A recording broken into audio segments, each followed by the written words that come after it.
Para bruder, para suster, Bapak Ibu, saudara-saudariku yang terkasih di dalam Kristus Tuhan, bagaimana kabar Anda sekalian? Semoga senantiasa di dalam lindungan Tuhan. Kita berkumpul kembali, berjumpa kembali di dalam suasana hati penuh sukacita, Minggu Biasa ke-25 di dalam putaran liturgi tahun A. Kebetulan di dalam minggu ini kami para Romo dan juga Bruder MSF bersyukur karena pelindung kami, yakni Bunda Maria dari La Salette, yang kami peringati hari ini.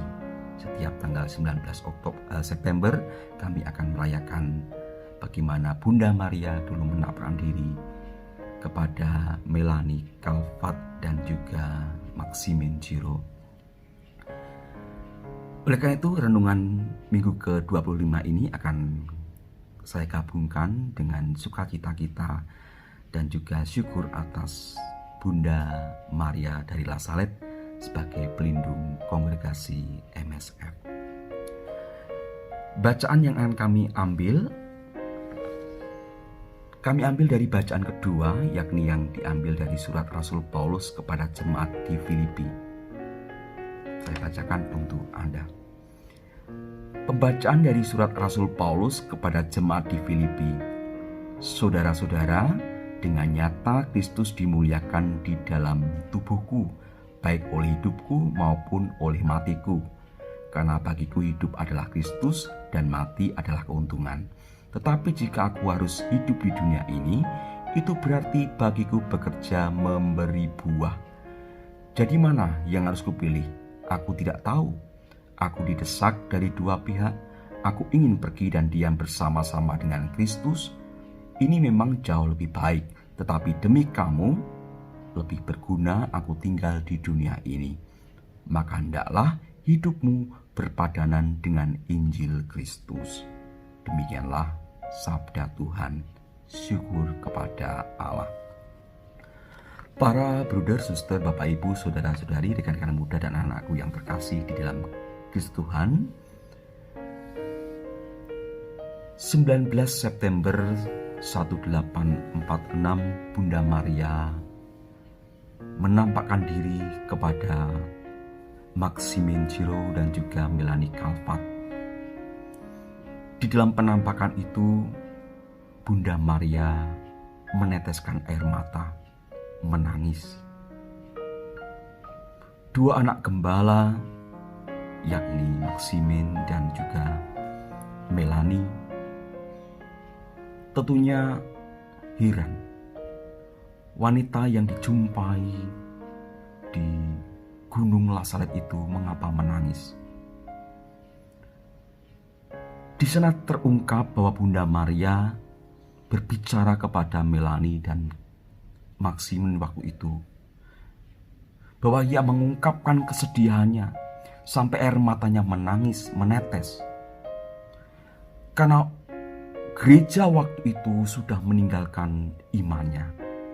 Orang sudah tidak lagi pergi ke gereja pasca revolusi Prancis. Anak-anak sudah tidak diberi lagi pendidikan iman. Sudah tidak lagi bisa berdoa, bahkan berdoa Bapa Kami maupun Salam Maria tidak bisa. Kehidupan moral dan iman waktu itu sangat menyedihkan, memprihatinkan. Orang mudah memaki nama Yesus, menyalahkan Allah, dan tidak lagi mengindahkan firman Tuhan. Gereja maupun Ekaristi tidak lagi dirayakan. Itulah yang menjadikan Ibu Maria menangis di Bukit La Salette. Bunda Maria menginginkan agar Maximin dan Melanie yang diminta untuk menyebarkan pesannya agar umat bertobat, berdoa. Berdoa dulu sebagai umat Katolik, hendaknya berdoa setiap hari, bahkan minimal berdoa 1 kali Bapa Kami, 1 kali Salam Maria. Itu berarti umat waktu itu tidak pernah berdoa sama sekali. Tidak pernah ke gereja, tidak pernah merayakan Ekaristi.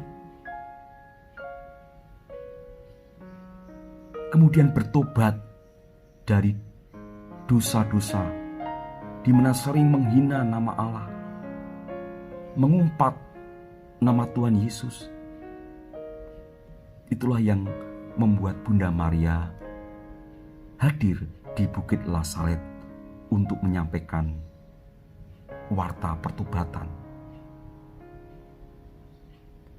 Dan ketika Melanie serta Maximin melihat wanita itu, Bunda Maria yang hadir itu, Bunda Maria memberi simbol yang sangat jelas. Di lehernya Bunda Maria mengenakan sebuah salib, tetapi salib itu syarat dengan simbol. Di sana ada simbol martil atau palu dan juga ada simbol catut. Para Romo MSF senantiasa membawa ini. Inilah gambaran dari salib yang dikalungkan di leher Bunda Maria. Di sana jelas sekali ada simbol palu atau martil dan ada simbol catut. Palu adalah alat di mana memakukan tangan Yesus memakai palu. Ini gambaran bagaimana manusia pada waktu itu, bahkan juga sampai sekarang ini, masih melukai Yesus, masih menyalibkan Yesus dengan menghina namanya, dengan tidak mengindahkan firman-Nya, dengan tidak menghormati nama kudusnya. Bunda Maria menunjukkan ini. Inilah dosa-dosamu, anak-anakku. Engkau senantiasa memakukan Yesus kembali dan terus kembali dengan dosa-dosamu.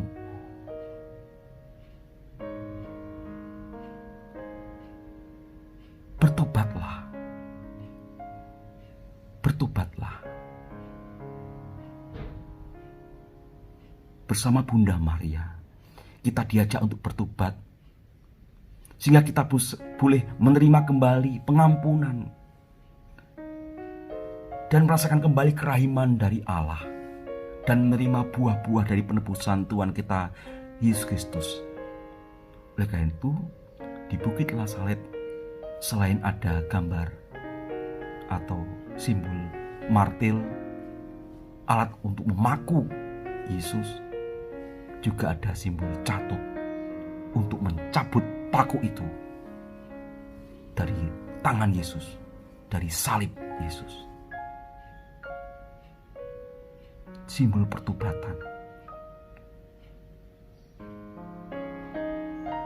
Ini simbol yang sangat kuat sekali. Bunda Maria di Bukit La Salette mengajak kita bertobat, hidup sepadanan dengan jati diri kita sebagai pengikut Kristus. Bagaimana mungkin kita beriman pada Yesus, tetapi sekaligus kita senantiasa menyalibkan terus, membuat luka dalam tubuhnya terus-menerus. Bunda Maria sampai menangis di Bukit La Salette. Simbol catut ini hendaknya menjadi renungan bagi kita juga, bahwa kalau kita menghayati jati diri kita sebagai pengikut Kristus, hendaknya kita melakukan laku tobat terus-menerus, memperbaiki hidup doa kita setiap hari terus-menerus. Seakan-akan kita bisa mencabut luka dari tangan Yesus yang tergantung di kayu salib ini dengan petubatan kita.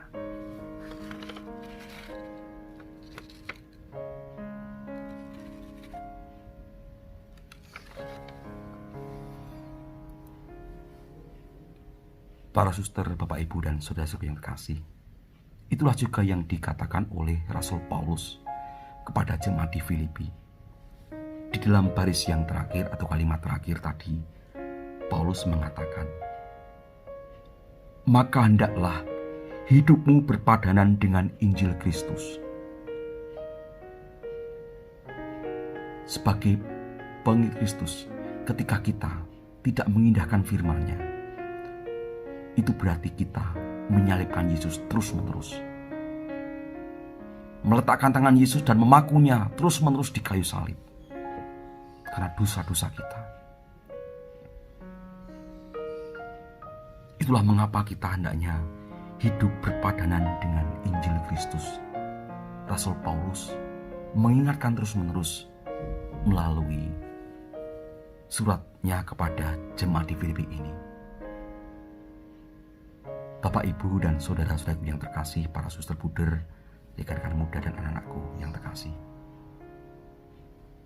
Pesan Bunda Maria La Salette ini bukan hanya untuk para misionaris La Salette maupun bagi para romo buder MSF saja sebagai bunda pelindungnya, tidak, tapi untuk kita semua. Kita hendaknya berdoa seperti yang diminta oleh Bunda Maria. Setiap hari berdoa, mengingat nama Yesus, mengakui kuasa nama Yesus,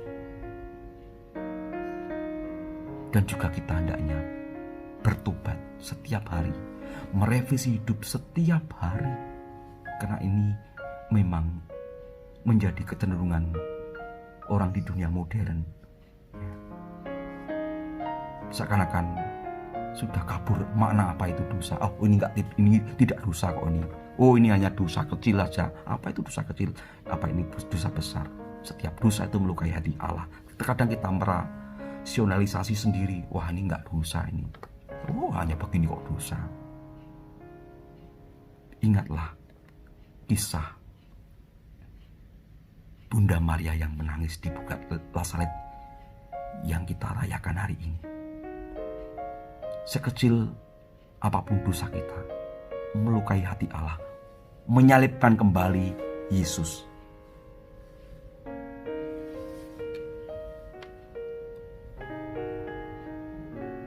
Mari kita hidup berpadanan dengan Injil Kristus seperti yang disampaikan dan diajarkan oleh Rasul Paulus.